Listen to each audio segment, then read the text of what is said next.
ये last week हमने reflection हमने स्टार्ट कर दिया था। तो हमने जो लास्ट वीक पढ़ा था लास्ट क्लास में रिफ्लेक्शन में, किसी को कोई पूछना है तो आप लोग पूछ सकते हो। नहीं कोई दिक्कत नहीं आ रही है, हम सब संभाल लेते हैं। I can teach, I can manage, I can do everything. I am all rounder, don't worry.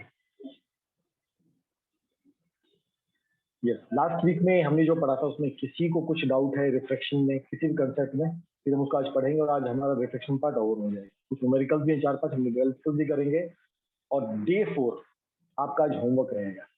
ठीक है, चलो गुड, स्टार्ट करें। तो लॉज ऑफ रिफ्लेक्शन,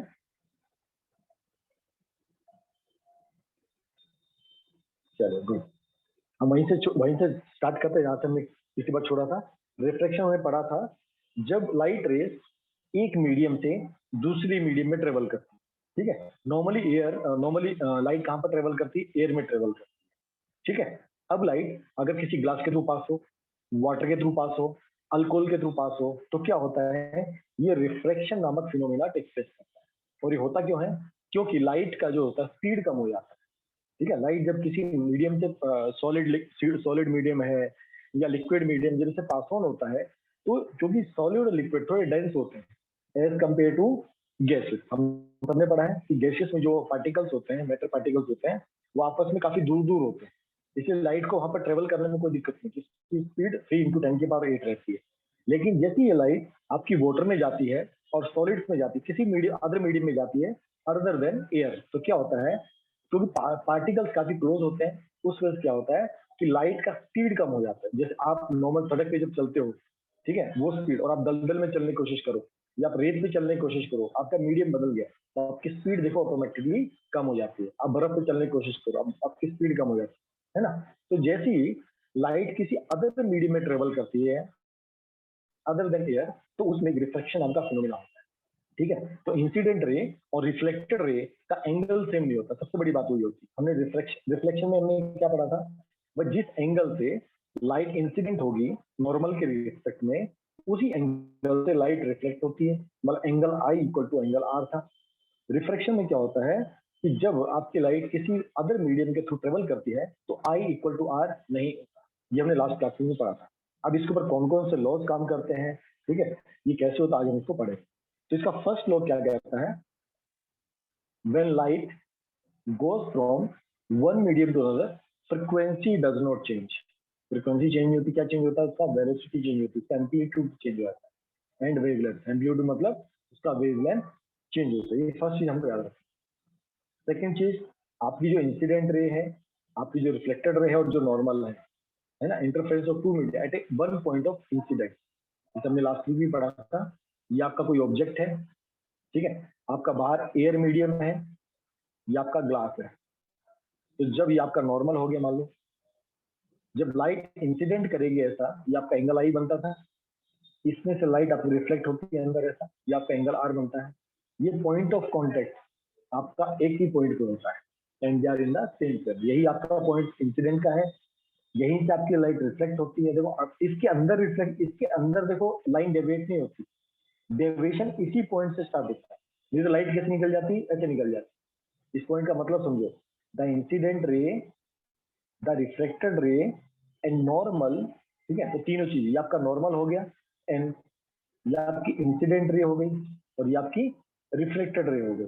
ठीक है, ये तीनों इसी पॉइंट पर है। इसी पॉइंट पर क्या हो रहा है? लाइट रिफ्लेक्ट हो रही है। ये तीनों एक ही सेम प्लेन पे एग्जिस्ट है। ठीक है, थर्ड इंपॉर्टेंट चीज, ये थर्ड रूल हम बार बार पढ़ेंगे अभी। The product of reflective index and sine of angle of incident. ये साइन हमने कल आपको लास्ट वीक में बताया था, ट्रिग्नोमेट्री क्लास की, जो ट्रिग्नोमेट्री के जो चैप्टर आप पढ़ोगे, साइन कॉस टेन आपको आएंगे। ठीक है, तो ये होता है, साइन होता है, तो आपको सभी याद रखना है इसको। ठीक है, तो ये क्या कहता है? अगर समझो आपका मीडियम है, तो इसको फिर से बनाता हूँ आपको समझाने के लिए। इस थर्ड रूल का मतलब क्या होता है, थर्ड लॉ का मतलब क्या होता है? ये आपका ग्लास है, मान लो ये आपका हो गया इंसिडेंट रे, ये आपका होगा नॉर्मल, ये आपका एन है। अब हम एक इंसिडेंट रे ले आते हैं, ये हमारा इंसिडेंट रे ऐसा आ गया, ये अंदर ऐसे रिफ्लेक्ट हो गई, यहाँ पर कोई एंगल बनाया उसने, ये एंगल हमारा आई हो गया है और ये एंगल हमारा आर। बाहर देखो एयर है और ये क्या है, ग्लास है। तो थर्ड रूल क्या कहता है, the product of refractive index and sine of angle of incident at one point is constant. इसका मतलब बाहर क्या एयर है, तो एयर का रिफ्रैक्टिव इंडेक्स मान लो एन है, एन ए है ना। रिफ्रैक्टिव इंडेक्स ऑफ एयर कितना होता है, 1 होता है, मैंने पढ़ा था 1.0003 है ना। तो ए का रिफ्रैक्टिव इंडेक्स इनटू साइन, ये साइन होता है, और आई मतलब एंगल ऑफ इंसिडेंट ये वाला, ये दोनों वैल्यू कांस्टेंट होती है।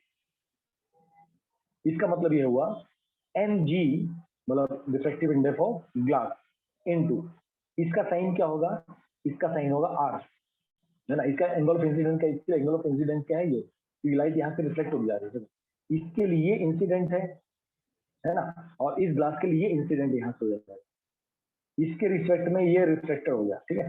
तो साइन आई यहाँ पर हो जाएगा sine are equal to constant. ये वैल्यू हमेशा कांस्टेंट रहती है। आपका ग्लास का रिफ्रैक्टिव इंडेक्स और जो एंगल फॉर्म होगा ये कांस्टेंट होंगे, इसका मतलब ये हुआ, ठीक है। आपका जैसे ही एंगल चेंज होगा ये आपका एंगल भी चेंज हो जाएगा। ये 30 है तो मान लो समझो 20 है, अगर ये 40 हुआ ये 30 हो जाएगा, ये 50 हुआ ये 40 हो जाएगा। इसका मतलब जैसे जैसे एंगल वेरी करेगा आपका आर भी चेंज होता है। हाँ वही मैं फिर से समझा रहा हूँ, वही समझा रहा हूँ। तो आपका रूल क्या कहता है, the product of refractive index and sine of angle of incident in a medium is constant. मतलब n a equal to sine I equal to constant. मतलब एयर का जो रिफ्रैक्टिव इंडेक्स है वो, और जो एंगल इंसिडेंट होगा वो कांस्टेंट रहेगा। किसके रिस्पेक्ट में, जो दूसरा है ग्लास, ग्लास हो वाटर हो कुछ भी हो, इनटू साइन आर। इसका मैं कहने का मतलब क्या है, आपका जैसे जैसे आई एंगल चेंज होता है, मैं आपको वही बार बार समझाने की कोशिश कर रहा हूँ, फिर से बताता हूँ, ध्यान से समझो फिर से। हम क्या समझने की कोशिश कर रहे हैं, हम समझने की कोशिश कर रहे हैं ये ग्लास है, ये एक नॉर्मल है। इस लोग को ध्यान से समझने की कोशिश करो मैं क्या कहना चाह रहा हूँ। देखो मान लो अभी एंगल कितना है ऐसा, मान लो ये 30 डिग्री एंगल है, ठीक है। तो रिफ्लेक्टेड एंगल कितना है 20। तो केस 1 आई इक्वल टू 30 तो आर इक्वल टू 20। अब सेकेंड केस में क्या किया, आपने एंगल चेंज कर दिया, आपने एंगल क्या कर दिया 40 कर दिया। मान लीजिए क्या हो गया 40, और आपका एंगल क्या होगा 40। अब ये एंगल कितना है 40। तो अगर अब आपका एंगल 20 नहीं रहेगा, ये एंगल आपका चेंज हो जाएगा, मान लो एंगल कितना हो गया 30। तो case two I equal to 40, I equal to 30। ये हमेशा एयर और ग्लास के केस में सेम रहेगा, ठीक है। जब भी आपका ये एंगल चेंज होगा, कब, एयर टू ग्लास, जब भी आपका ये एंगल ऑफ इंसिडेंट चेंज होगा आपका रिफ्लेक्टेड एंगल भी चेंज होगा, सेम नहीं रहेगा। इसका मतलब ये है, ठीक है। वाटर के केस में अलग होगा, अगर आपका यहाँ पर वाटर है आई और आर, देखो इसका जो आई है और इसका जो आर है, अगर ग्लास होगा, ठीक है, मान लो आपको, तो आपको एक और एग्जांपल देता हूँ ताकि आप समझ पाओगे। ये आपका केस 1, ध्यान से देखना, ये आपका एयर, ये आपका ग्लास, और ये आपका वाटर। मान लो ये आपका एयर पे एंगल 30 डिग्री, ग्लास पे बना 20 डिग्री, वाटर पे बने 25। तो अगर मैं ये एंगल चेंज करता हूँ 40, ये हो गया 30, ये हो गया 30। तो जैसे जैसे आपका एयर का इंसिडेंट एंगल चेंज होता है, आपका ग्लास हो चाहे वाटर हो, एंगल चेंज होगा, बट ये एंगल फिक्स रहेगा, ये वाला, ये रिलेशन फिक्स रहेगा। जैसे ग्लास के लिए क्या है 30-20, ग्लास के लिए क्या है 30-20, तो एयर के लिए क्या रहेगा, मतलब वाटर के लिए क्या रहेगा 30-25। तो मतलब आपका मीडियम जब चेंज होगा तो आर चेंज हो जाएगा, बट एयर और ग्लास का रिलेशन सेम रहेगा, एयर और वाटर का रिलेशन सेम रहेगा, बट एयर और ग्लास और एयर और वाटर ये दोनों रेशो अलग होंगे, दोनों रेशो सेम नहीं होंगे। अभी क्लियर सबको? Is it clear? सबको रूल 3 समझ में आना चाहिए। इसी की कैलकुलेशन बेस पे हम रिफ्रैक्टिव इंडेक्स भी निकालते हैं, और हम निकालते हैं रिफ्लेक्टेड एंगल क्या होगा। कल एक ने पूछा था ना लास्ट क्लास में कि भाई रिफ्लेक्टेड एंगल कैसे निकालेंगे, हमने आई तो आया, हमको पता है भाई इस एंगल से जा रहा है तो कितने एंगल से अंदर ट्रेवल करेगा, तो इस फॉर्मूले से आप निकाल सकते हो। क्योंकि आपका आई आपको पता है, आपको रिफ्लेक्टिव इंडेक्स ऑफ एयर पता है, आपको रिफ्लेक्टिव इंडेक्स ऑफ ग्लास पता है, तो आपको आई आर निकालना बहुत ईजी होता है। तो एयर टू ग्लास का जो रेशो रहेगा, इसे आप देखो रिफ्लेक्टिव इंडेक्स फिक्स होते हैं, है ना। एयर का कितना होता है 1.003 और 1.5 आपका ग्लास का होता है। ये फिक्स क्यों होता है? क्योंकि अब आपकी जो लाइट रे है यहाँ से ऐसे आ रही है, ठीक है, इसलिए इन दोनों का रिलेशन 1.5 होता है, दोनों का रेशियो। ठीक है, चलो अब इसी को आगे देखते हैं।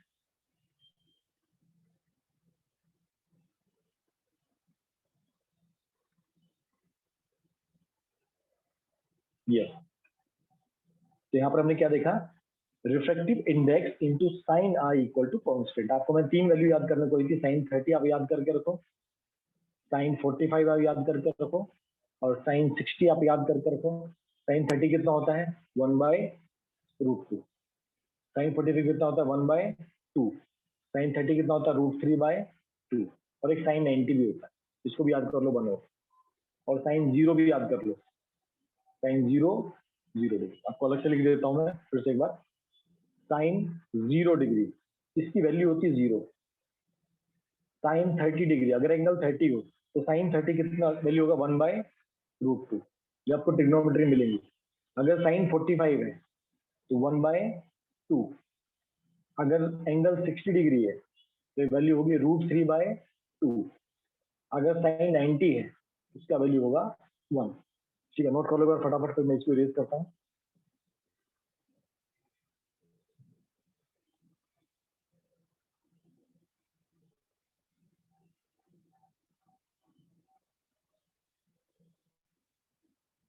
नोट कर लिया सबने? इरेज कर दो। एंगल सबने नोट कर लिए, साइन 0 डिग्री 0, साइन 30 डिग्री 1/√2,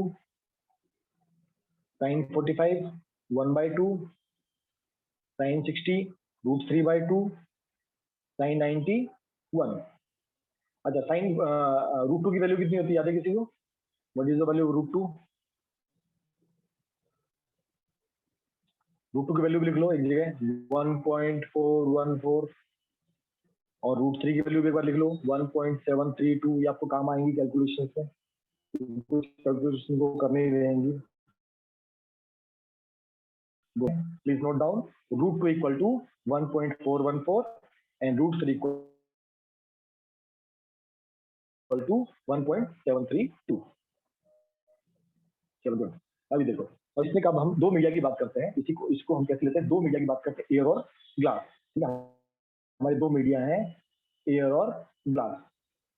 तो एयर एन ए, एयर का कैसे लिखेंगे, refractive index N A sine I equal to refractive index of glass N G into sine R. ये दोनों कांस्टेंट होते हैं, इसलिए ये रेशियो हमेशा सेम रहेगा, एयर टू ग्लास का रेशियो हमेशा सेम रहेगा। ठीक है, अभी हम इसको ऐसे भी लिख सकते हैं, sine I upon sine are equal to N G upon N A. ये फॉर्मूला आप लोग याद रखना, ये हमको बार बार काम आने वाला है। तो incident angle upon reflected angle equal to reflective index of glass और रिफ्लेक्टिव इंडेक्स ऑफ एयर। एक तरह से देखो उल्टा है, ठीक है, ये किसका होता है, एयर का होता है, ये किसका है, ग्लास। यहाँ पर ये रिफ्लेक्टिव इंडेक्स किसका है, ग्लास, और ये किसका है, एयर का है। तो इसमें कंफ्यूज मत होना, ठीक है, 1 और 2 कई बार 1 2 लिखा होता है ना, इसे कंफ्यूजन हो जाती है। तो इसको आप ऐसे प्रॉपरली लिखना, आप ग्लास लिखना, एयर लिखना, 1 2 में ज्यादा कंफ्यूज, 1 कौन सा लिया था 2 कौन सा लिया था। ठीक है, तो sine I upon sine are equal to N G upon N A. ठीक है, ये कब है, जब आपका मीडियम क्या है, एयर टू कहाँ जा रहे हैं? Air to glass. अगर मान लो ग्लास टू एयर जा रहा हो तो, मान लो अगर ग्लास टू एयर जा रहा हो तो क्या बन जाएगा? अब हम एक केस और ले लेते हैं, देखो आपको समझाने के लिए। समझो ऐसा था, यहां से तो यहां आ गया, ठीक है, एयर टू ग्लास आ गया। अब यहाँ इस पॉइंट से देखो, अब यहाँ से बाहर भी निकल रहा है ऐसा, ये वाला। तो ये आई, ये आर। अब इसके लिए ये आई और इसके लिए ये आर। आप थोड़ी देर के लिए भूल जाओ ऊपर वाला, हमारे ऊपर वाले से कोई काम नहीं, ऊपर कोई, ये हमारा, ये समझो यहाँ से आई ही नहीं। अगर यहाँ से इधर ट्रेवल करे तो थोड़ा रिफ्लेक्टेड होगा, सॉरी इसको रिफ्लेक्टेड नहीं बनाया। जैसे अब यहाँ से ऐसा और ऐसा ट्रेवल करे तो, अब इसके लिए आई बनेगा ये। तो अब हम किसकी बात कर रहे हैं? अब ग्लास से एयर में जाना है, तो अब इसको कैसे लिखेंगे? इसको कैसे लिखेंगे? Sine I upon sine are equal to, अब पहले कौन सा आएगा? N A upon N G, है ना। तो अब ये किसके लिए था? ये देखो ग्लास के लिए था। ये किसके लिए था? एयर। अभी ग्लास टू एयर जा रही है, तो अब ये किसका हो गया? ये एयर का हो गया, ये किसका हो गया? ग्लास का। अंडरस्टूड सबको? ये फॉर्मूला सबको सबको दिमाग में होना चाहिए कि भाई जो इंसिडेंट है, मतलब जहां से रे निकलेगी, हमको ऑपोजिट वाला लेना है, हमको रिफ्लेक्टिव इंडेक्स का लेना है, दूसरे मीडियम का लेना है। और जहां ये बस ये याद रखना, ठीक है, क्योंकि कुछ चीजें याद करने वाली भी होती है, कुछ चीजें समझने वाली भी। ये फॉर्मूला हमको बार बार काम आने वाला होगा, ठीक है। चलो गुड। तो इसी इसी लॉ को कहते थे स्नेल लॉ ऑफ रिफ्लेक्शन, जो आपने अभी हमने पढ़ा उसको क्या कहते हैं? Snell law. साइंटिस्ट थे ये, रिसर्च वगैरह हुआ था 1621 में इसको किया गया, ठीक है। चलिए अब इसी, अब reason of bending of light, अब लाइट बेंड क्या होती है उसको समझते हैं, ठीक है। अच्छा कोमल, मेरी आवाज कम है अभी? ठीक है कोमल, आवाज देखो, अभी मैं थोड़ी अपनी वॉल्यूम अब बढ़ा ली है, अभी ठीक है? Okay good. कई बार बोलते बोलते मेरी आवाज थोड़ी धीरे हो जाती है, जब भी ऐसा हो प्लीज मेरे को याद दिला दें, ठीक है। अब लाइट बेंड होती है, अब देखो बेंड होगी तो दो चीजें हैं। बेंड हो गई, या तो ये देखो नॉर्मल है, ठीक है, ये आपका नॉर्मल है। देखो यहाँ से लाइट आई, बेंड होके देखो, एक तो स्ट्रेट जा सकती है, और स्ट्रेट तो जाएगी नहीं क्योंकि किसी दूसरे मीडियम के थ्रू जा रही है। तो क्या हो सकता है? या तो लाइट इस नॉर्मल की तरफ जाएगी, ऐसा एकदम इस नॉर्मल के साथ आने की कोशिश करेगी, या इस नॉर्मल से दूर भागने की कोशिश करेगी। दो केस हो सकते हैं। देखो ऐसा सीधा तो जाएगी नहीं, ये तो बात क्लियर है। अगर मीडियम मीडियम अलग अलग है तो लाइट सीधा तो नहीं जाएगी, या तो इस तरफ जाएगी या इधर जाएगी। इसको कहते हैं bending of the light. Understood सबको? वापस एक बार फिर से बताता हूँ ताकि इस लाइन से आपको समझाता हूँ फिर से। तो जब भी लाइट रे एक मीडियम से दूसरे रे में आएगी तो ऐसे स्ट्रेट तो नहीं जाएगी, पहला केस, ठीक है। या तो अंदर की तरफ बेंड करेगी, ऐसा अंदर की तरफ नॉर्मल की तरफ जाएगी, टुवर्ड्स द नॉर्मल। ये देखो नॉर्मल है एन, या तो टुवर्ड्स द नॉर्मल जाएगी, या second away from normal, normal से ऐसे दूर भागेगी इस तरफ। एक हो गया अवे, एक हो गया टुवर्ड्स। इसी को कहते हैं बेंडिंग ऑफ द लाइट। इससे लाइट आपको बेंड करती हुई दिखाई दी। तो दो केस हो सकते हैं देखो उसमें, लाइट या तो रेयरर मीडियम से डेंसर मीडियम में जाए। अब रेयर डेंसर जैसे आपके तीन चीजें, एयर, वाटर और ग्लास, हम तीन एग्जांपल लेके चल, ठीक है। अगर मैं इन दो में बात करूं, एयर और वाटर में, तो एयर कैसा मीडियम है? रेयरर। और वाटर कैसा मीडियम है? डेंसर, है ना। ये हमने पढ़ा था जब हम रिफ्लेक्टिव इंडेक्स हमने पढ़ना स्टार्ट किया था, तो हमने दो चीजें पढ़ी थी भाई। एक, जिसका रिफ्लेक्टिव इंडेक्स कम होता है, सबसे कम होता है, वो रेयर मीडियम होता है, मतलब उसमें से उसके लाइट पार्टिकल बहुत दूर दूर होते हैं, ठीक है। एयर और वाटर में एयर क्या है? रेयर, और वाटर क्या है? डेंसर। अगर मैं अब इन दो को कंपेयर करूं तो वाटर और ग्लास, इस केस में मेरा वाटर क्या हो जाएगा? रेयर, और ग्लास मेरा क्या हो जाएगा? डेंसर। ये आपको याद रखना, ठीक है। तो अभी कई बार कैसा होगा, लाइट हमारी एयर से ट्रेवल करेगी वाटर में। अगर मैं एयर और ग्लास की बात करूं तो सिंपल सी बात है, एयर तो रेयर ही रहने वाली, एयर तो सबसे रेयर रहती है, ठीक है, और ग्लास आपका क्या हो जाएगा? डेंसर। तो जब हम रेस पढ़ेंगे तो लाइट रे रेयरर से डेंसर में भी जाएगी, और कई बार डेंसर से रेयर मीडियम में भी आएगी।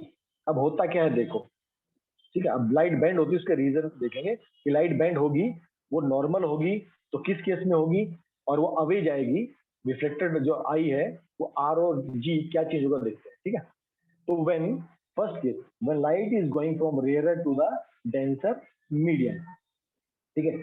तो जो हमें N1 है, जो N हमारा एयर है, समझो अब यहाँ पर क्या मान रहे हैं, यहाँ पर आपका एयर है, यहाँ पर आपका ग्लास ले लो, ठीक है।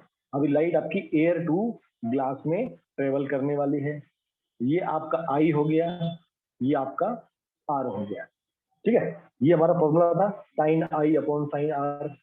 अब इसको आपको समझा देता हूं मैं। अभी हमने क्या फॉर्मूला पढ़ा था, sine I upon sine are equal to, हमने क्या लिया था ऑपोजिट में, क्या होगा, N G upon N A, याद है सबको। ये आपका एयर था, ये आपका ग्लास था, और यहाँ पर क्या हो रहा है, ये आपका ग्लास है और ये आपका एयर, अभी हमने थोड़ी देर पहले पढ़ा, ठीक है। अभी देखो sine I upon sine are equal to N G upon N A. अब इसमें डेंसर कौन सा है, ग्लास वाला, इसको एन डी लिख सकते हैं डेंसर, और रिफ्लेक्टिव इंडेक्स रेयर लिख सकते हैं इसको ऐसा। भाई ग्लास डेंसर है किसके मुकाबले, एयर के मुकाबले, ठीक है। अब इसका मतलब हमको मालूम है ग्लास का रिफ्लेक्टिव इंडेक्स क्या होता है, 1.5। सिंपल सी बात है, जो डेंसर होगा उसका रिफ्लेक्टिव इंडेक्स ज्यादा होगा, और हमको वैल्यूज पता है इसलिए हम लिख सकते हैं एयर का कितना होता है 1, तो 1.5 upon 1 it will always greater than 1, हाँ या ना, ये पॉइंट सबको समझा। Denser upon rare it will always greater, ये सबको क्लियर है, ये समझ में आना सबको जरूरी है, ठीक है। और आपका अगर सेकंड ऐसा होगा डेंसर,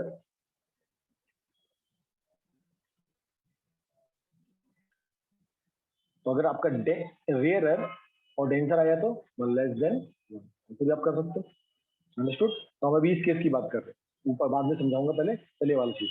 तो हमारा n d upon n r will always greater than 1, reflective index of denser medium upon reflective medium of rare medium always greater than 1। इसका मतलब ये हुआ sine I upon sine r will greater than 1। इसका मतलब ये हुआ angle I is greater than angle are. इसका मतलब ये हुआ angle are is small than angle i. ये सबको समझ में आया क्या, ये सबको समझ में आया कि एंगल आई बड़ा होगा किससे, आर से। इसका मतलब आर छोटा है, इसका मतलब अगर ये 50 डिग्री है और ये 40 डिग्री है, तो बताइए ये जो लाइन होगी ये नॉर्मल से अवे होगी या टुवर्ड्स होगी। अब इस क्वेश्चन का रिप्लाई कीजिए। अब ये लाइन जो यहाँ पर आ रही है, अब ये जो बनेगी ये अवे फ्रॉम द नॉर्मल होगी या टुवर्ड्स द नॉर्मल होगी, ये आपने समझ लिया तो अपने कंसेप्ट समझ जाओगे। बताइए सब लोग रिप्लाई कीजिए फटाफट, इसको हम कहेंगे अवे फ्रॉम द नॉर्मल या टुवर्ड्स द नॉर्मल, सबका रिप्लाई आना चाहिए।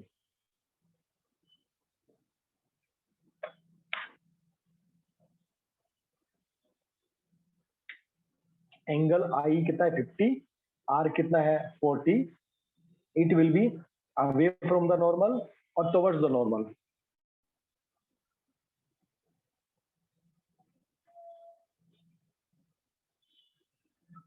ओके, प्रशांत को नहीं समझा, नेहा को नहीं समझा,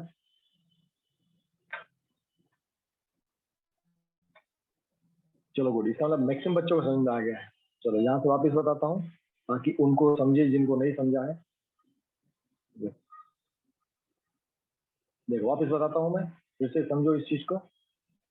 अभी हमने ये लिया था रिफ्रेक्टिव इंडेक्स किसका, denser medium, refractive index rarer. तो रेयरर बड़ा होता है, इसका कितना होता है 1.5, इसका कितना होता है 1, तो 1.5 upon 1 is always greater than 1। इसका मतलब ये हुआ sine I upon sine are equal to 1। इसका मतलब हो गया angle I upon angle are is greater than 1। इसका मतलब ये हुआ angle I is greater than angle R. Incident angle मान लो अगर 50 डिग्री है और रिफ्लेक्टेड एंगल हमारा कितना है 40 डिग्री है, तो मैंने आपसे पूछा था अब ये अगर ये लाइन अगर डायरेक्ट पास हो जाती तो ऐसे जाती, ऐसा सीधी निकल जाती, पर अभी कहाँ निकली है, ये इधर निकल रही है। तो ये नॉर्मल के पास में आ रही है या ये चीज नॉर्मल के पास में आ रही है या नॉर्मल से दूर जा रही है? अभी समझे प्रशांत जी और नेहा जी?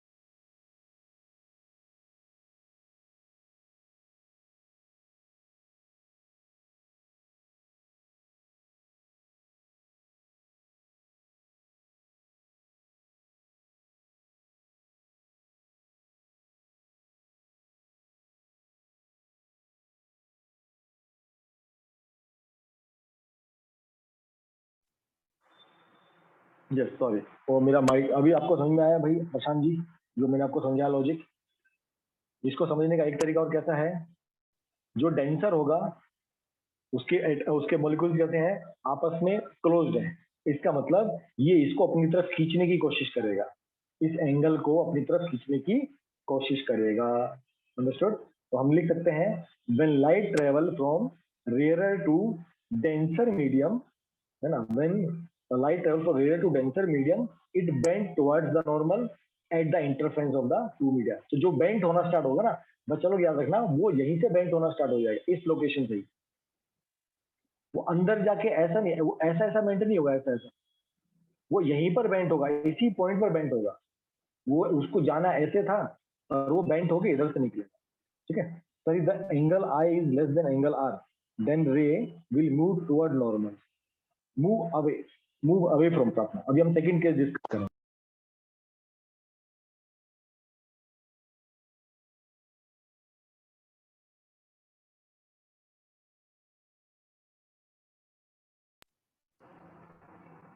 जी ठीक है प्रार्थना बच्चा, अभी हम सेकंड केस वही डिस्कस करेंगे when i is less than r. ठीक है, तो फर्स्ट केस कौन सा आता है, when light travel from the rare to the denser medium it will bend toward the normal. चलिए second case, when light is going from the denser to the rare medium. अब ये सबको समझ आएगा, देखो फटाफट। अब हमारा साइन आई अपॉन साइन आर, ठीक है। अब हम कहाँ जा रहे हैं, अब हम जा रहे हैं ग्लास से एयर की तरफ, हम जा रहे हैं ग्लास से एयर की तरफ। वापिस इसको लिखते हैं, तो फिर से हमारा sine I upon sine are equal to, अब यहाँ पर तो क्या है ग्लास, यहाँ पर क्या है एयर, तो यहाँ पर साइन ए आएगा, यहाँ पर साइन आपका जी आएगा, ये आपका एयर हो गया और ये आपका ग्लास हो गया। ठीक है, अभी देखो, अब एयर मतलब रेयर मीडियम और ग्लास मतलब डेंसर मीडियम, तो sine I upon sine are equal to N rare और एन डेंसर। तो जब भी हम रेयर डेंसर में लेंगे तो एयर का कितना होता है 1, ग्लास का कितना होता है 1.5, तो इट विल लेस देन 1, यही करेंगे, इट विल लेस देन 1, इसका मतलब this will be less than 1। तो इसका लिखते हैं sine I is less than sine R, इसका मतलब angle I is less than angle R. अब मान लो अब ये एंगल कितना है 40 डिग्री और ये एंगल कितना है 50 डिग्री, तो जो लाइट नॉर्मली इस तरह जानी चाहिए थी, ऐसा देखो स्ट्रेट ऐसी आनी चाहिए थी, अब क्या हो रही है, अब वो इधर नहीं आ रही है, वो कहाँ जा रही है, वो इस तरफ जा रही है। इसको कहते हैं away from normal, away from normal. इस केस में देखो आपका आई आर से छोटा है। अंडरस्टूड? सेम चीज था, जब भी लाइट आपके रेयर टू डेंसर जाएगी it will bend towards the normal, और when it go from denser to rare medium, इसका मतलब होता है जैसे स्कूल से आप निकलते हो एकदम आजाद, जैसे आप क्लासरूम में थे और आपकी छुट्टी हो गई, आप क्या करते हो, आप पूरी दिशाओं में भाग जाते हो। ऐसे ही जब आपकी लाइट क्लास आपका कैसे डेंसर है ना, 40 बच्चे एकदम क्लास में बैठे हैं, ओपन ग्राउंड मिलेगा तो क्या होगा, एक बच्चा इधर भागेगा, एक बच्चा उधर भागेगा।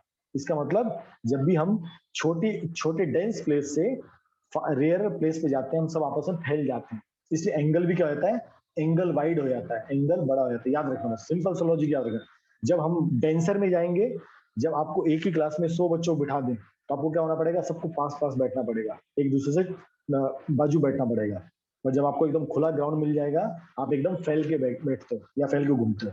तो जब भी रेयर टू डेंसर जाएगा, जब भी रेयर टू डेंसर जाएंगे, तो आप क्लोज्ड हो जाओगे, और जब डेंसर टू रेयर जाओगे, आप अवे हो जाओगे। अंडरस्टूड सबको लॉजिक? सबको क्लियर? प्लीज प्रेस 1 अगर आपको समझ में आ गया है तो, और नहीं आया तो please press 0। Excuse me sir. Yes बच्चा। सर अभी जो आपने 2 ये पढ़ा है ना सर, उसमें से हम कैसे ये समझेंगे कि कौन सा, अगर हमें दिया होगा कि आई आर से बड़ा, आई आर से छोटा है, तो हम कौन से इससे करेंगे कि वो जो हमें डायग्राम के हिसाब से हमें ये रिकॉग्नाइज करना पड़ेगा क्या? कि सर नहीं, पहले केस में हमें ये बताया था कि आई जो है वो आर से छोटा है, इसलिए। बताया नहीं गया था, वो हमने फाइंड आउट किया था। हाँ यस सर, वो इसलिए हम वो हमको आई जो हमको है वो। हमको हमको ये बताया था कि लाइट रेयर से डेंसर में जा रही है, हमको इतना ही बताया था उसने। उसने हमको आई और आर का कुछ नहीं बताया था। उसने ये बताया था जो लाइट रे है वो एयर से ग्लास में जा रही है। अब हमको इतना पता होना चाहिए कि एयर रेयर मीडियम होता है, और जो ग्लास होता है वो डेंसर मीडियम होता है। ये तो अपने को पता होता है। बोलिए अक्षता जी।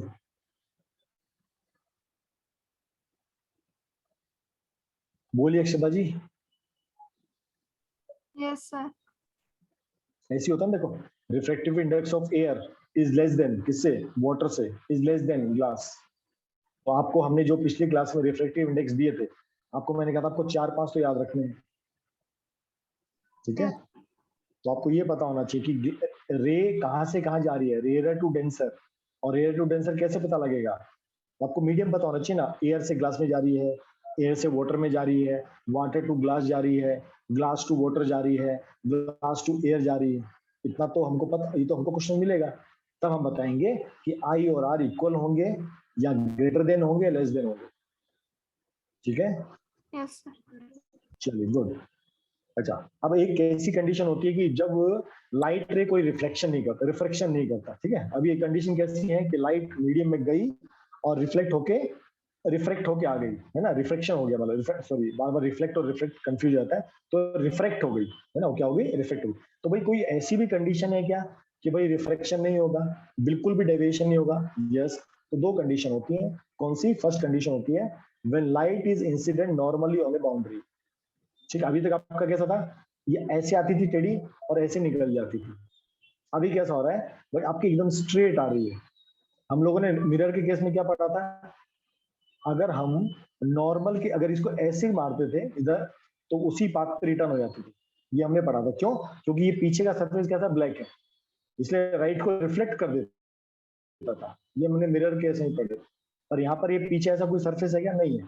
इसलिए क्या होगा, जब आप इसको एकदम नॉर्मली, एकदम सेम 90 डिग्री एंगल, मतलब मिरर से आप 90 डिग्री एंगल पे मीडियम के, जो ये ग्लास, ये आपका एयर था और ये आपका ग्लास है, अगर आपका लाइट रे एकदम ऊपर से नीचे ऐसे आएगा, ऊपर से नीचे की तरफ आएगा, एकदम स्ट्रेट, एकदम 90 डिग्री पे, इस पे एकदम आपका 90 डिग्री पे आएगा, इसे स्ट्रेट एकदम। इसका मतलब एंगल आई कितना है, 0 डिग्री। एंगल आई कम बनता है, नॉर्मल के साथ बनता है, यही आपका नॉर्मल है। और इसी पे क्या हो गया, आपका लाइट आ रहा है, इसका मतलब एंगल आई इक्वल टू कितना हो गया, 0 डिग्री। उस केस में क्या होगा, कोई भी रिफ्लेक्शन नहीं होगा, ये स्ट्रेट निकल जाएगा, ये आपका स्ट्रेट निकल जाएगा। अब क्यों निकलेगा वो भी आपको समझा देता हूं। अभी हमने पढ़ा था साइन आई अपॉन साइन आर, होता डाउट कि भाई क्यों होता है ऐसा, equal to N A upon, नहीं एन, ये हमारा एयर टू ग्लास है, एयर टू ग्लास। यहाँ पर ए आएगा, यहाँ पर आपका जी आएगा।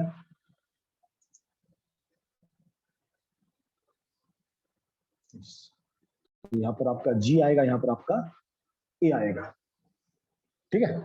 अभी उसने क्या कहा, आपका I कितना है, 0 डिग्री, ठीक है। अब मैं इसको ऐसे लिखता हूँ, इसको यहाँ ऐसे ले जाओ, इसको यहाँ ऐसे ले जाओ, तो क्या हो गया, NA upon NG into sine I equal to sine R, मतलब हमको एंगल R निकालना है ना भाई, कि कितना होगा। हमने लाइट 90 डिग्री पे इंसिडेंट कर दी, तो बताइए एंगल R कितना होगा। अभी आपको मैंने बताया था NA अपॉन NG, ये I कितना होगा, 0 डिग्री, बताया ना, I कितना है, 0 डिग्री। और आपको मैंने क्या बताया था, साइन 0 की वैल्यू कितनी थी, 0।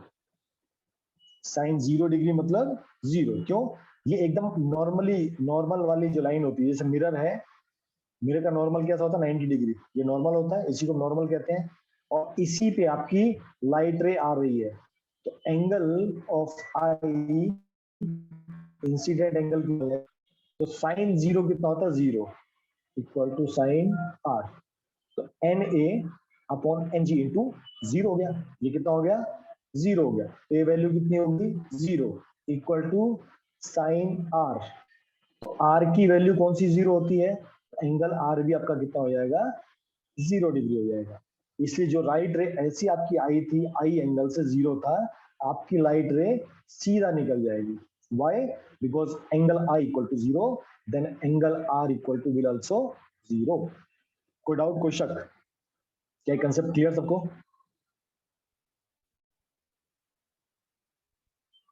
प्लीज टेल, ये कंसेप्ट सबको क्लियर।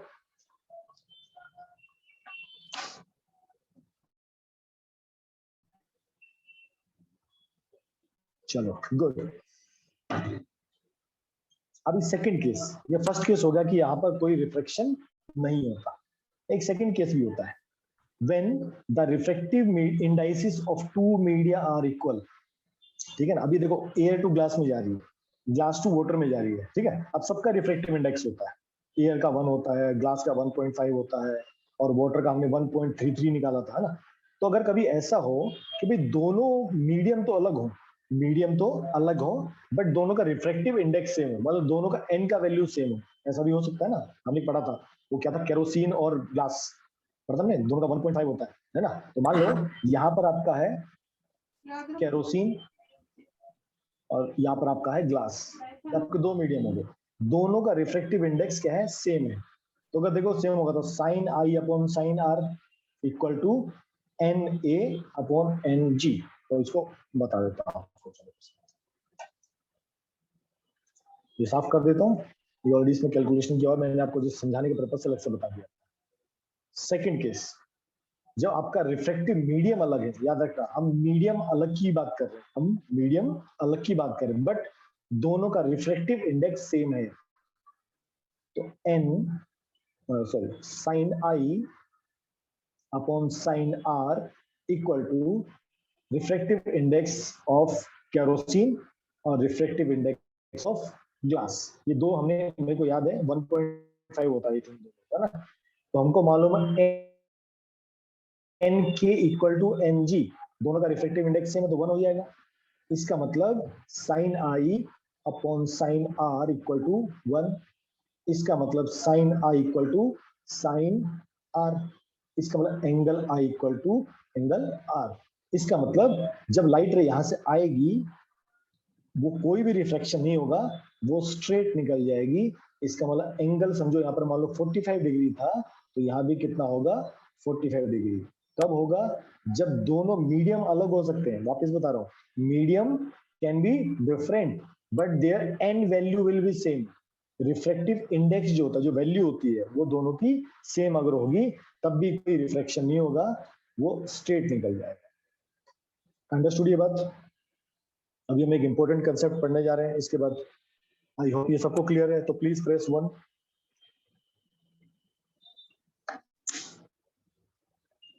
गुड, चलिए अब हम पढ़ते हैं light passing through a glass slab. अब यहाँ पर हम लाइट को कैसे पास कर रहे हैं, एयर से ग्लास में आ रही है और ग्लास से वापस एयर में जा रही है, तो एयर का जो इसका लाइट रे का पाथ कैसा होगा, ये हमको समझना है। ठीक है, तो मैंने एक ये रेक्टेंगुलर स्लैब बना दिया, ये ग्लास की स्लैब है। ठीक है। ये हमारी स्लैब कैसी है, ये हमारी ग्लास की स्लैब है ना, पूरी ग्लास स्लैब है। अभी तक मैं सिर्फ बाउंड्री की बात करता हूँ, हम स्लैब की बात करते हैं। ठीक है, ये पतला शीशा नहीं है, एक थोड़ा रेक्टेंगुलर शेप में ग्लास स्लैब है। अभी देखो इसमें क्या होने वाला है। अब समझो यहाँ से आपकी लाइट रे आती है, ठीक है, मान लो यहाँ से आपकी लाइट रे ऐसे आ रही है,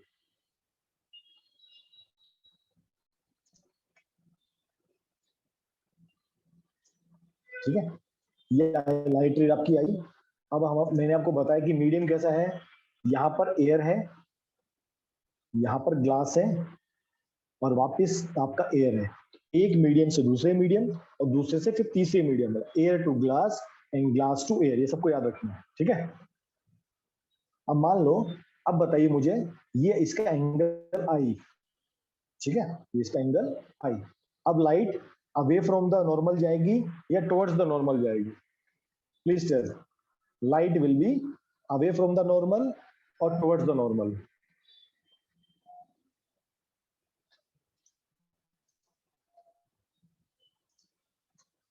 बताओ बताओ जल्दी बताओ, लाइट रे कैसे जाएगी, जल्दी बताओ।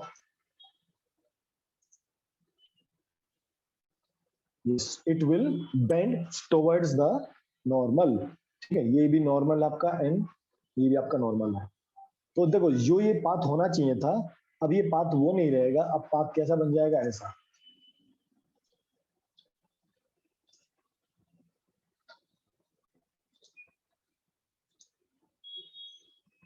अब पाथ ऐसा बनेगा,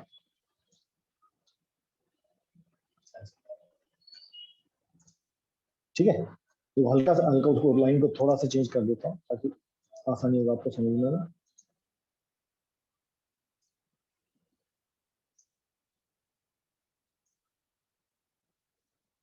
समथिंग लाइक दैट, ठीक है, अंडरस्टूड। तो जो ब्लैक वाली लाइन है, ये ऐसे जाना चाहिए था, आइडियली ऐसे इसको जाना चाहिए था, ठीक है, बट ऐसा नहीं गई। ये क्या हुई, ये हल्का सा बेंड हो गई, तो this will become my angle R. इसे कंफ्यूज मत होना, डॉटेड रहता है, पर मैंने आपको ये दिखता नहीं है, ये वाला जो लाइन आपको दिखेगा नहीं, मैंने आपको जस्ट समझाने के लिए बताया, एक्चुअल लाइन ये होगी, ठीक है ना। हल्की सी बेंड हो गई, किस तरफ, इस तरफ। अब यहां से फिर निकली, अब कहां से जाएगी, ग्लास टू एयर। अब बताओ कहां होनी चाहिए, अब बताओ क्या होगा इसका path. It will bend away और बेंड टुवर्ड्स,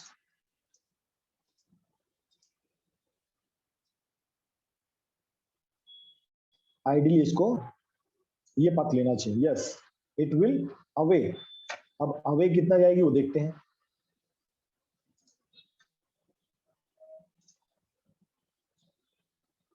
वो ऐसे निकल जाएगी, ऐसे।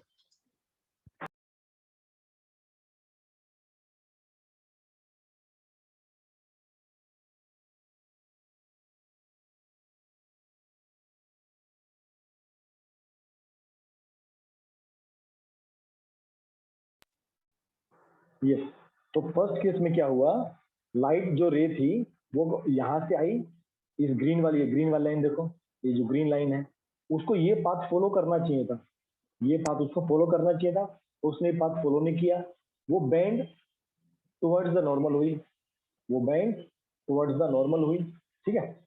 अब वापस क्या हुआ, अब वापस अब ये यहाँ से बाहर निकलेगी, अब इसको ऐसे बाहर निकलना चाहिए था, ऐसे बाहर जाना चाहिए था, और वो कहां पर गई, इधर से बाहर निकली, ठीक है।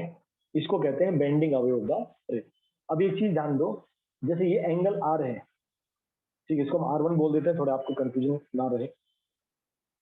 यहाँ पर कई सारी चीज होगी और मैं इसको हल्का सा इरेज कर देता हूँ।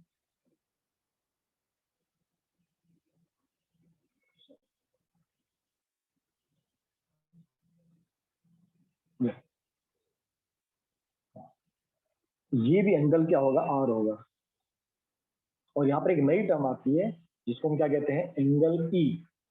इसको हम क्या कहते हैं, ये जो पूरा एंगल होगा इसको कहेंगे ई, ठीक है। अभी एक एक चीज बताता हूँ, देखो, इस रे को कहेंगे इंसिडेंट रे, जहां से स्टार्ट हुई, इंसिडेंट रे, ये कहां से कहां तक, यहां से लेके इस पॉइंट तक, इसको हम कहते हैं ओ, और इसको कहते हैं ओ डैश, ठीक है। तो ये लाइट रे बाहर से आई, यहाँ पर एक ग्लास से टकराई, इसको कहते हैं इंसिडेंट रे, एंगल कितना है, आई।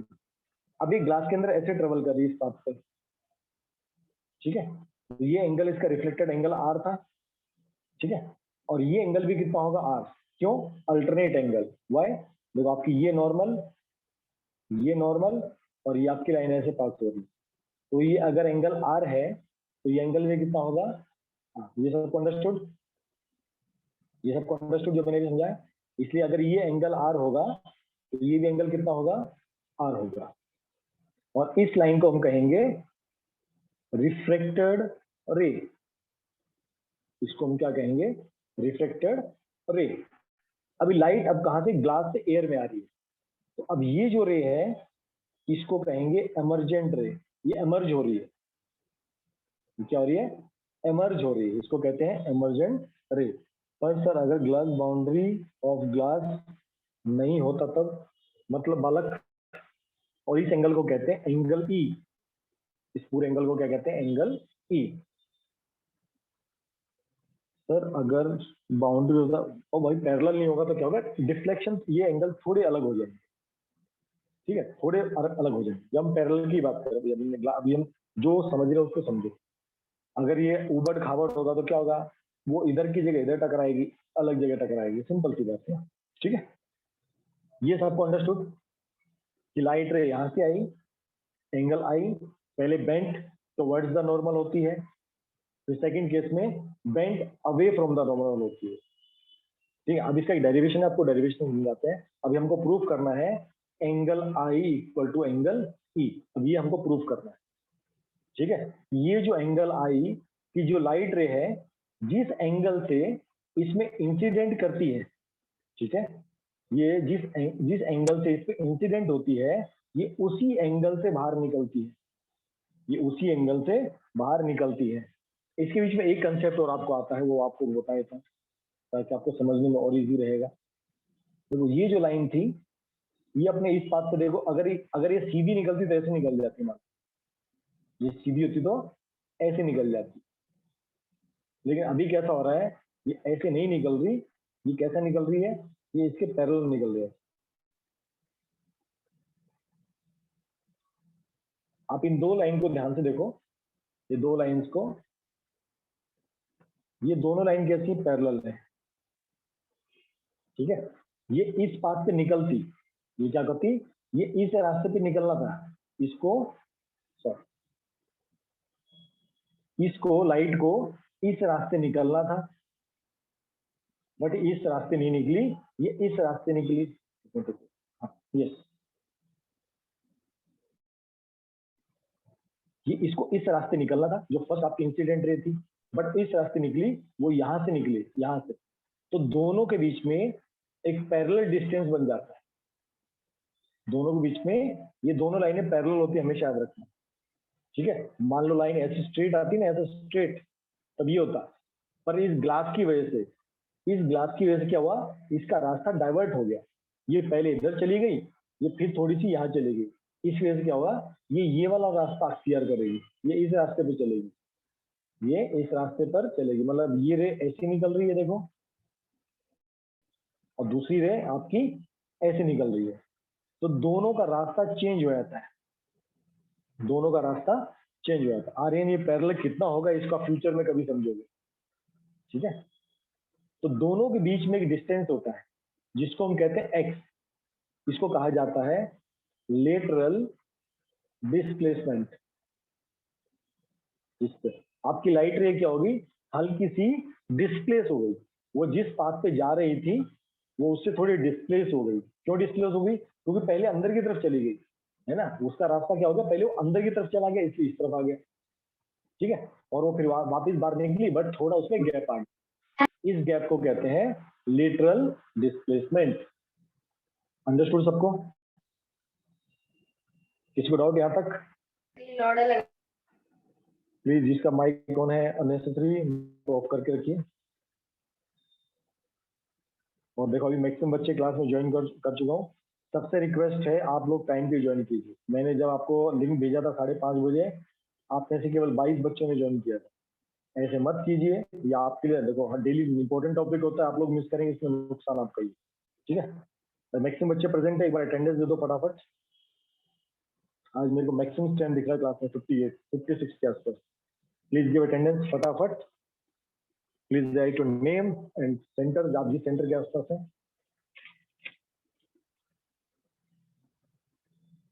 सब लोग अटेंडेंस दीजिए। आर्या, ऐश्वर्या, अमित, अनुष्का, हर्षदा, जानवी, कल्पेश, आप लोगों ने अटेंडेंस नहीं दी अभी तक। किरण, प्राची, प्रिया, रितेश, ऋतुजा,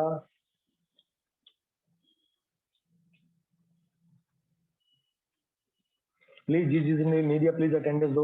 अभी भी काफी बच्चे जिन्होंने अटेंडेंस नहीं दिया है, मैं सबका नाम देख पा रहा हूँ। वेदांत, विशाल, श्रेया गायकवाड़, संस्कृति, साहिल से प्रिया, प्राची, किरण, कल्पेश, आप सबका अटेंडेंस बाकी है। Arya please give attendance.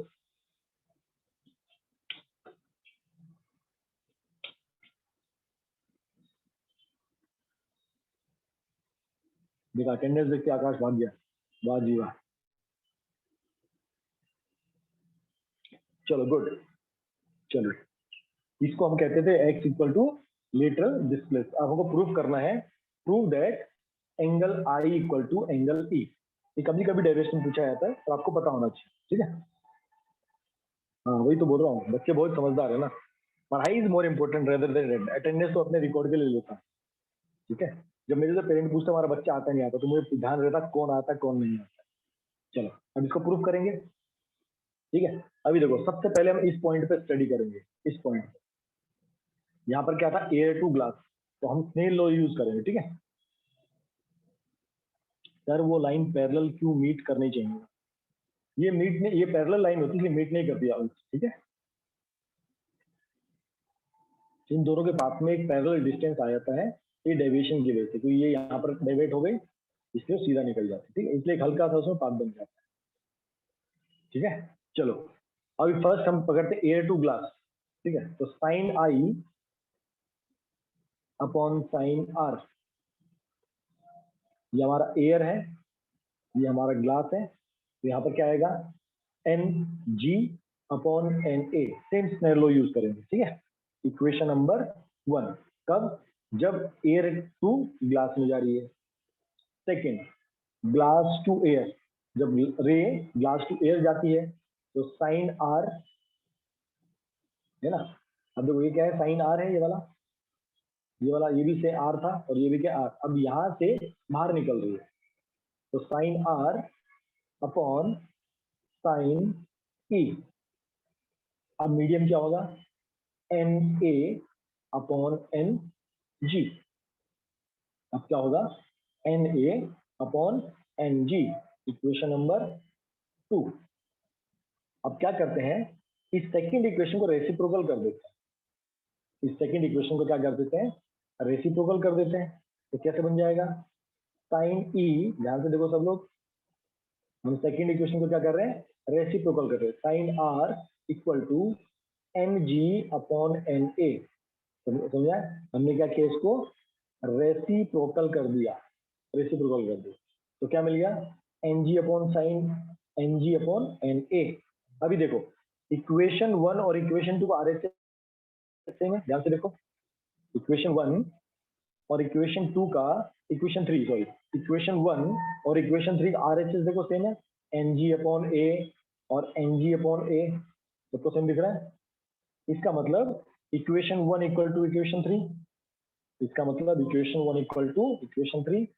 तो by equating equation 1 and equation number 3 दोनों को इक्वेट करेंगे तो कैसा बन गया, sine I upon sine are equal to sine E upon sine R, ये बन जाएगा। दोनों को हमने इक्वेट कर दिया, इस इक्वेशन को और इसको हमने क्या कर दिया, इक्वेट कर दिया दोनों को। अभी देखो sine are equal to sine R है, दोनों सेम है, हमको मालूम है sine are equal to sine R, तो दोनों की वैल्यू सेम होगी, मतलब 1 होगा, दोनों सेम है। तो इसका मतलब क्या मिल गया हमको, sine I equal to sine e. इसका मतलब angle of incident will always equal to the angle of emergent. तो जिस एंगल से लाइट एंटर करेगी ग्लास में, उसी एंगल से लाइट बाहर निकलेगी, सिर्फ पाथ डेविएट होता है, सिर्फ प्लेस चेंज होता है जहां से निकलेगी, मतलब सिर्फ ट्रैक चेंज होता है ना, सिर्फ ट्रैक चेंज होता है, एंगल विल रिमेन सेम। किसी को कोई डाउट हो, कोई शक हो तो पूछ सकते हो यहाँ तक।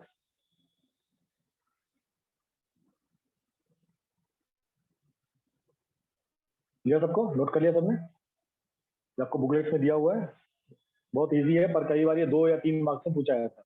Prove that angle I equal to angle R. चलो आगे चलते हैं। अब इसके इफेक्ट क्या क्या होते हैं? हमने स्टार्टिंग में एकदम इफेक्ट पढ़े थे ना, हमने स्टार्टिंग में इफेक्ट पढ़े थे, भाई पेंसिल टेढ़ी हो जाती है या कोइन ऊपर दिखता है। अब वो प्रैक्टिकली कैसे होता है आपको बताता हूँ। अभी आपने लोगों ने रिफ्लेक्शन समझ लिया है, अब प्रैक्टिकली देखो क्या होता है, ठीक है?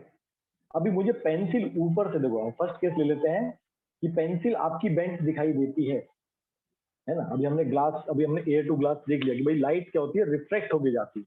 तो इसी रिफ्लेक्शन फिनोमेना की वजह से आपको पेंसिल बेंट दिखाई देती है।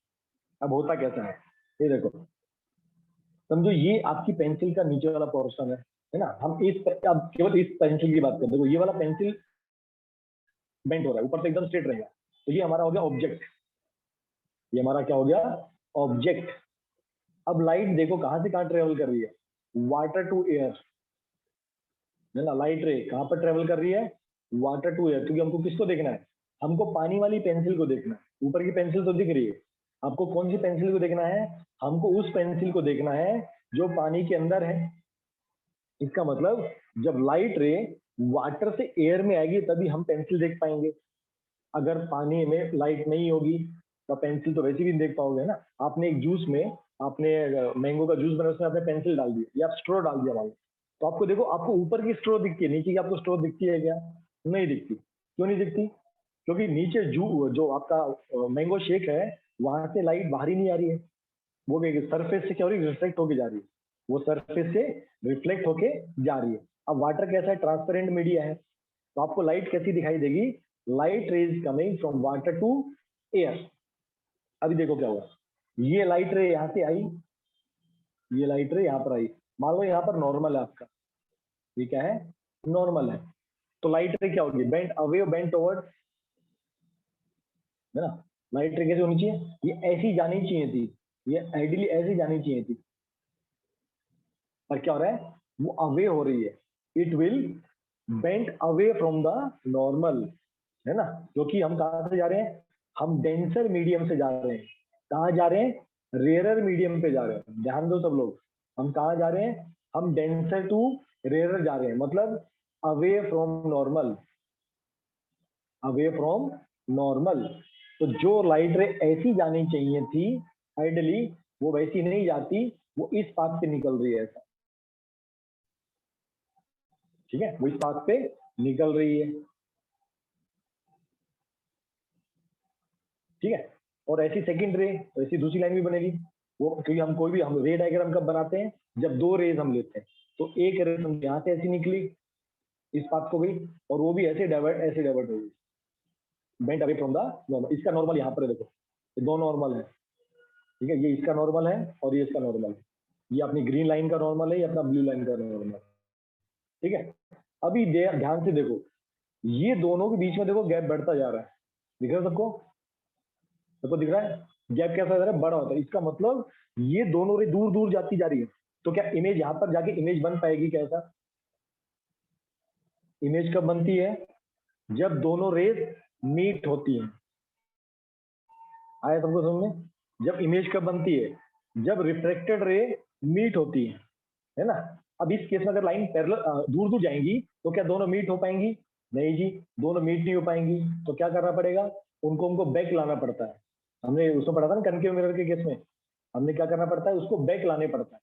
तो इस रे को जब बैक लाएंगे तो ऐसा आएगा, बैक बैक बैक बैक यहाँ पर, और ये यहाँ पर आएगा, तो दोनों लाइन कहाँ पर मीट करेंगे, यहाँ पर मीट करेंगे, इसलिए हमको पेंसिल इस पोजीशन पे दिखाई देती, वो होती सीधी है और हमको कैसी दिखाती है, टेढ़ी होती है। क्यों, उसका इमेज यहाँ पर बन रहा है, तो जहां पर इमेज बनेगा वहीं पर हमको इमेज दिखाई देगा, अंडरस्टूड। इसलिए आपको पेंसिल कैसी दिखाई देती है, तो यहाँ से लाइट रे बेंड हो गई है, इसलिए आपको यहाँ से पेंसिल बेंड होती हुई दिखाई देती है। This is because of the reflection phenomena, understood सबको। एकदम क्लियर?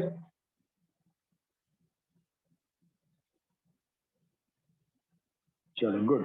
अब एक एग्जांपल और ले लेते हैं, तो हमारे 2 एग्जांपल आएंगे तो हमको समझ में आ जाएगा, ठीक है ना। Object in the water appear to the rays, कि हमको कोई भी चीज, जैसे हम स्विमिंग पूल में जाते हैं तो हमको स्विमिंग पूल का जो सरफेस होता है हमको ऊपर दिखाई देता है कि भाई ऊपर उठ गया है। उसमें कोई कॉइन हो, वो कॉइन हमको ऊपर उठा दिखाई देता है। क्यों? आप समझो यहाँ पर अपना है, ये अपना कॉइन यहाँ पर रखा हुआ है, कॉइन यहाँ पर अपन ने कॉइन रख दिया है, ठीक है। अब यहाँ से आपकी लाइट रे जा रही है, ठीक है। अब लाइट रे जब जाएगी यहाँ से बाहर निकलेगी ऐसा, तो क्या हो जाएगा, इट विल बेंड अवे, ऐसा जाएगी इस तरफ और ये इस तरफ जाएगी, दोनों क्या हो जाएंगी, they will bend away from the normal. ये आपका नॉर्मल था, पर इमेज कहाँ बनेगी, इमेज बनेगी रिवर्स, तो बाहर तो अनपैरेलल होती जा रही है, इमेज कहाँ बनेगी, ऐसा डॉट डॉट डॉट डॉट यहाँ।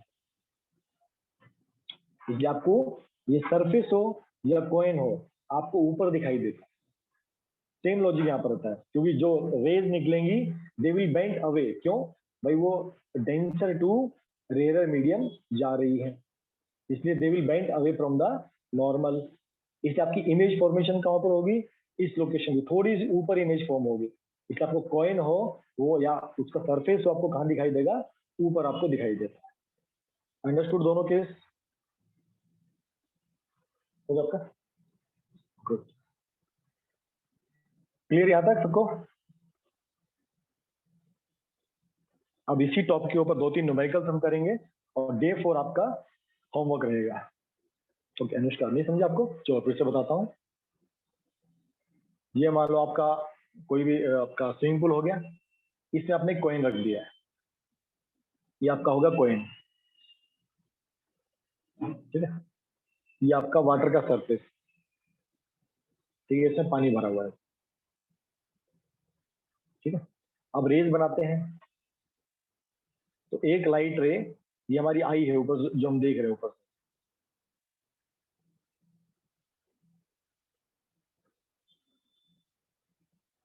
ठीक है। इसको जब देखेंगे तो एक रे ऐसे निकलेगी ऐसा, और वो सीधी जाने की वजह थोड़ी ऐसे बेंड हो जाएगी इस तरफ, इधर। दूसरी रे निकलेगी इस तरफ, लाइट रेज तो कई निकलेंगी, ये इधर बेंड हो जाएगी ऐसा। तो ध्यान दो कि ये क्या आपस में मिलती दिख रही है, कहीं भी आगे कहीं जाके मीट हो रही है, या आगे जाके कहीं मीट नहीं हो रही, क्योंकि वो क्या हो रही है, बाइफरकेट हो रही, डाइवर्ज हो रही। तो हमको इमेज कहाँ बनेगी, जब इसका हम रिटर्न पाथ ऐसे ट्रैक करेंगे, तो दोनों रेज कहाँ पर मीट होंगी, यहाँ पर मीट होंगी इधर। इसलिए हमको जो कॉइन था वो इस लोकेशन पे था, और वो कॉइन अब कहाँ पर दिखाई देगा, यहाँ। तो यहाँ पर एक 2 टर्म्स आती हैं जिसको हम कहते हैं एपीरेंट डेप्थ और रियल डेप्थ। रियल मतलब समझो ये आपका 20 सेंटीमीटर है, जो एक्चुअल डेप्थ है उसको क्या कहेंगे, रियल डेप्थ। कि भाई कॉइन नीचे 20 सेंटीमीटर नीचे गिरा हुआ है, और अपीयर कहाँ हो रहा है उसको कहेंगे अपेरेंट डेप्थ, मतलब कितना ऊपर अपीयर होता है।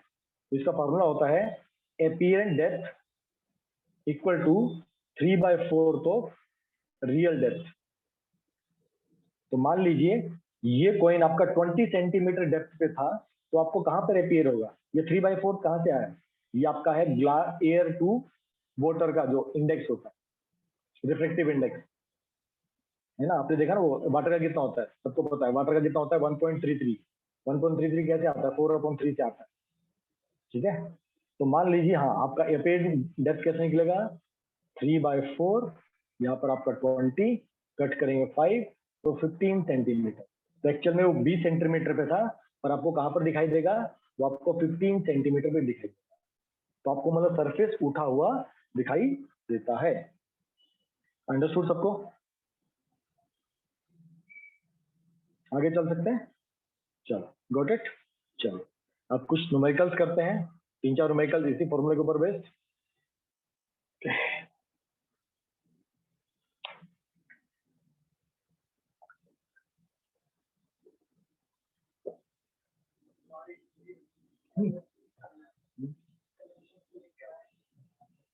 जोर की धीरे, हमेशा रेनकोट लेके चलो, बारिश का मौसम चालू हो गया है। चलो गुड। चलिए फर्स्ट क्वेश्चन करते हैं, बहुत इजी है। हमको कुछ फॉर्मूले याद रखने हैं। हमारा सबसे पहला फॉर्मूला कौन सा था? Refractive index equal to C upon V, मतलब speed of light in air upon speed of light in medium, कोई मीडियम आपका, वाटर हो सकता है, ग्लास हो सकता है। फॉर्मूला ये याद रखना, ये बार बार काम आए, ठीक है। एन मतलब आपका रिफ्रैक्टिव इंडेक्स। तो फर्स्ट क्वेश्चन एकदम इजी है। Light travel through water with A speed of this, इसका मतलब आपको क्या दिया है? V का वैल्यू दिया है 2.25 इंटू 10 की पावर 8 मीटर पर second. What is the refractive index of water? मतलब हमको N निकालना, NW निकालना है, और हमारा C हमको सबको पता है 3 इंटू 10 की पावर 8 मीटर पर सेकेंड। एकदम इजी है। N इक्वल टू 3 इंटू 10 की पावर 8, नीचे 2.25 इंटू 10 की पावर 8 मीटर पर सेकेंड, नीचे मीटर पर सेकेंड कैंसिल हो गया, 10 की पावर 8 भी कैंसिल हो गया, क्या बचेगा?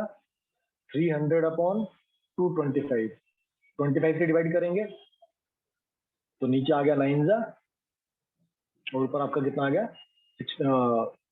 1 बचेगा 5, 12, फिर कैंसिल करेंगे तो कितना आ गया? 4 अपॉन 3। तो N water equal to 1.33। Understood? First एकदम इजी है। यस, 4/3 भी आप लिख सकते हो और 1.33 भी आप लिख सकते हो। तो ऐसे वो रिफ्रैक्टिव इंडेक्स निकला, ठीक है। तो ये फॉर्मूला जैसे कैलकुलेट होते हैं कि एयर का 1 होता है 1.003 करके, ठीक है। इजी एकदम। अगला चलें, किसी को डाउट तो नहीं इस पे? ये तो बहुत इजी था, हमने शायद पहले भी कर लिया था।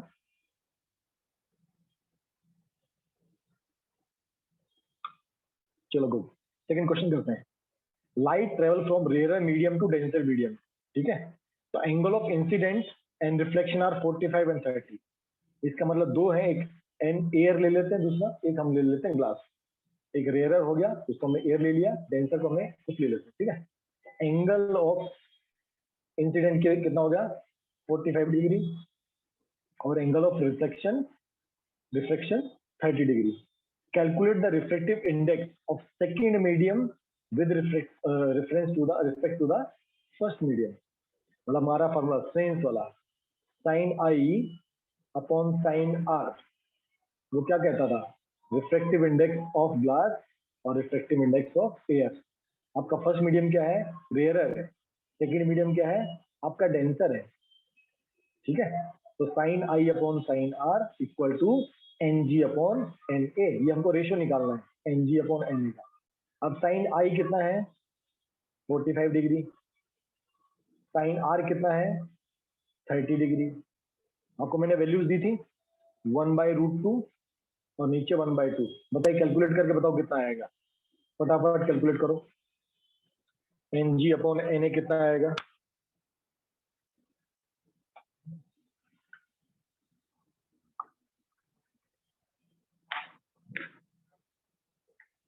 Please do it fast. Yes, √2, good. Amit ने सबसे फास्ट निकाला, गुड अमित। सब लोग निकालो फटाफट।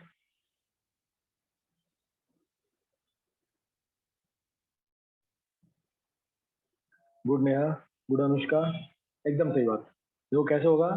1/√2 इंटू 1/2। 2 कहाँ चला गया? ऊपर चला गया, तो 2 अपॉन √2। ये क्या होता है? √2 इंटू √2, तो √2 कैंसिल, तो क्या बच गया? √2। इसका मतलब √2, इसको मैं सीखते 1.414। इसका मतलब refractive index of second with respect to first 1.414। Understood? सबको समझ में? क्लियर? गुड। अब इसी का second part, also find the refractive index of first medium with respect to second medium. अब हमको फर्स्ट और सेकंड का रिस्पेक्ट निकालना। तो हमेशा एक चीज याद रखना, अगर कभी भी आप एन एयर टू ग्लास निकालो, ठीक है, अगर इसी का रेसिप्रोकल कर दोगे, इसी का रेसिप्रोकल कर दोगे, तो आपको क्या मिल जाएगा? एन ग्लास टू एयर, ठीक है। ये आपको मैंने फॉर्मूला बताया था। तो अगर कभी भी आपको जस्ट एयर टू ग्लास का पूछे, अगर आपको मान लो एयर टू ग्लास का रिफ्रैक्टिव इंडेक्स पता हो और आपको कहे ग्लास टू एयर का निकालो, सिंपल आप क्या कर दो, उसको रेसिप्रोकल कर दो। तो हमारा एक कितना आया था 1.414। अभी हमको निकालना है refractive index of first with respect to second. तो 1/√2 या 1.414, ये नियरली आपका आता है 0.707 के आसपास। सबको क्लियर? तो जब भी हम रिफ्रैक्टिव इंडेक्स रेसिप्रोकल करते हैं, मतलब एयर टू वाटर जा रहे हो या एयर टू आप ग्लास जा रहे हो और आपको ग्लास टू एयर का निकालना है, तो आपको सब क्या कर देना, उस रिफ्रैक्टिव इंडेक्स को 1 बाय रेसिप्रोकल कर देना। ठीक है, अंडरस्टूड? एक एग्जांपल और आपको देता हूँ समझने के लिए फटाफट। देखो आपका Na/Ng ग्लास का कितना होता है, हम सबको मालूम 1.5 होता है ना, ये 1 होता है, 1.5 होता है। एयर टू ग्लास, अगर आपको कोई पूछे ग्लास टू एयर, तो क्या हो गया अभी 1.5/1, सिंपल। अंडरस्टूड? चलिए नेक्स्ट क्वेश्चन। ये तो मैंने कर दिया था। देखो डेप्थ आपको 20 सेंटीमीटर दिया था, रिफ्रैक्टिव इंडेक्स आपको दिया, आपको अपरेंट डेप्थ निकाले, तो आपको मैंने कर दिया था। चलो लास्ट क्वेश्चन, मस्त क्वेश्चन है। How much time will the light take to cross a 2 mm thick glass pane if refractive index is 3.2? तो अब देखो आपको समझो एक ऐसा ग्लास पैनल दिया है, ऐसा, इसकी थिकनेस कितनी है? इसकी थिकनेस है 2 mm।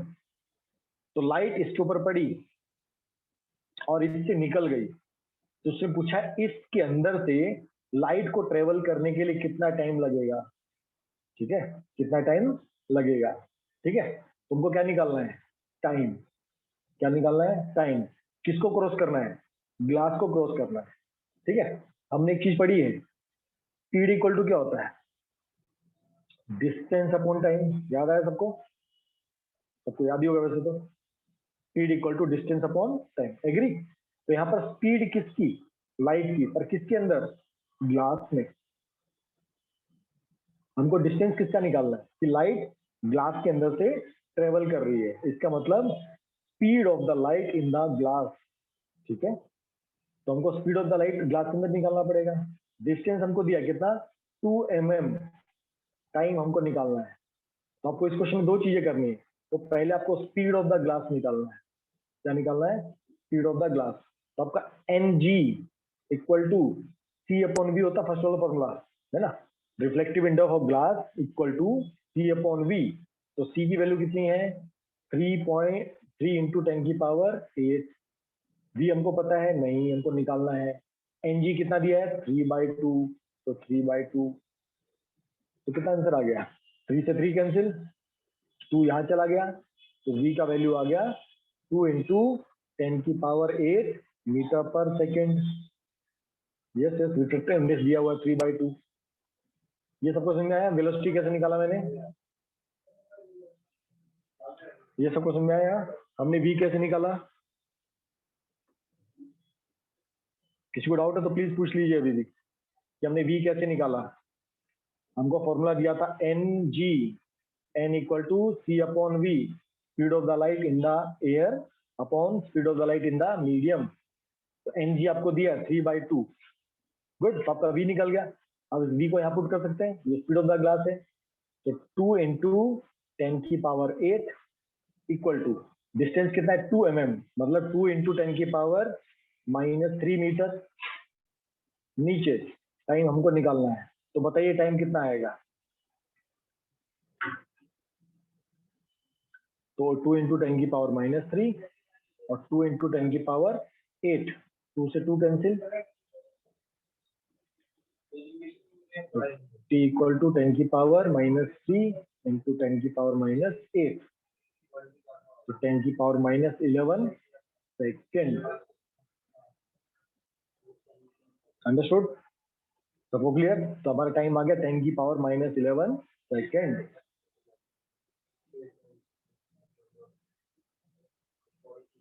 Everyone clear? किसी को डाउट इस क्वेश्चन में?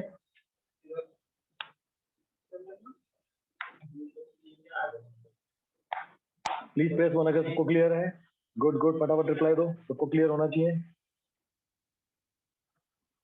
चलो लास्ट क्वेश्चन ऑप्शनल है, देखिए आप में से कौन करेक्ट बता सकते। क्वेश्चन पढ़िए और आंसर बताइए। What will the right answer? A B C D. आज का होमवर्क याद रख लेना, होमवर्क है डे 4, आपको शीट में जो दिया है, ठीक है। पहले आपको होमवर्क बता देता हूँ, इससे पहले आप लोग भागना स्टार्ट करो। ये देखो डे 4 जो बुकलेट जिसके बाद डे 1 डे 2 डे 3 नहीं लिखा, तो याद रखना क्वेश्चन नंबर 31 से लेके क्वेश्चन नंबर 43 ये सारे क्वेश्चन रिफ्रैक्टिव इंडेक्स के ऊपर है। हमने 2-3 क्वेश्चन तो इसमें कर लिए। तो डे 4 की जितने भी क्वेश्चन है 31 से लेके 43, अगर किसी को डे 4 नहीं लिखा तो क्वेश्चन नंबर 31 से लेके 43 आपका होमवर्क है, ठीक है।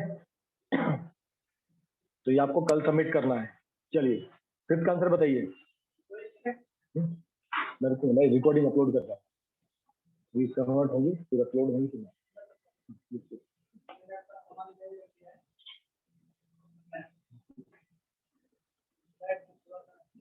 नहीं बिल्कुल सही बात। यस प्लीज क्वेश्चन नंबर 5 बताइए। क्वेश्चन पढ़िए और बताइए what will the option A B C D, कौन सा राइट आंसर होगा। अभी भी हमने किया था, अभी तुमको ध्यान होना चाहिए। देखिए कितने लोग समझ, जिसने बता दिया मतलब उसको टॉपिक समझ में आ गया। फास्ट फास्ट रिप्लाई आना चाहिए सबका। अभी तक सोच रहे हो आप लोग।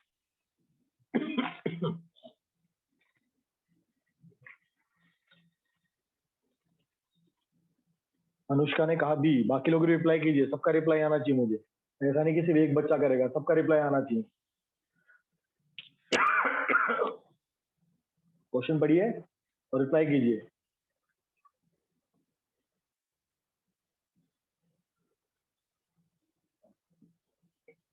आर्यन ए, गुड, सबका रिप्लाई चाहिए मुझे। क्वेश्चन पढ़ो और ए बी सी डी, ये क्वेश्चन आता है बोर्ड में 1 नंबर में।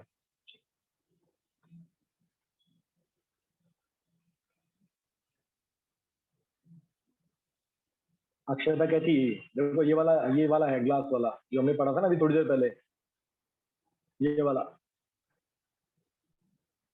ये लाइट यहाँ से आई, रिफ्लेक्ट हुई और ई से निकल गई, तो कौन कौन से एंगल इक्वल है और कौन सा छोटा कौन से बड़ा, आपको वो बताना है। इसे क्वेश्चन फिर से ध्यान से देखो। Light ray i, incident angle i, reflect हुई आर, बाहर निकली एंगल ई से एमरजेंट।